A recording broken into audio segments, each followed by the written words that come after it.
এই বিড়ালকে কখনো আপনারা কষ্ট দিবেন না, বিড়ালকে আদর করবেন, বিড়ালকে ভালো মতো পুষবেন।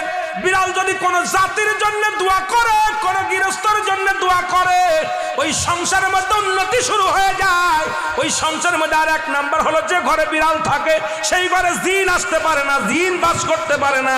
আর একটা ঘোষণা শুনেন, নবীজি বলে গেছেন, যে ঘরের মধ্যে বিড়াল ছানা বাস করে ওই ঘরের মধ্যে জিন জাতি প্রবেশ করতে পারে না। তাহলে ছোট ছোট মাসুম বাচ্চাগুলো যে ঘরের মধ্যে থাকে, মুসলমান অনেক সময় জিনের আশ্রয় পড়ে যায়, অনেক সময় জিনে আসর করে, ওই ঘরের মধ্যে জিনে আসর করে।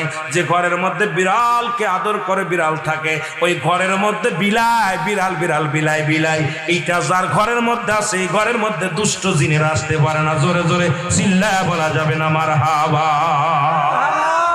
একবার নবী সুলাইমান আলাইহিস সালাম শুনতে পাইলেন পাশের বাড়িতে একটা কুকুরকে কষ্ট দিয়ে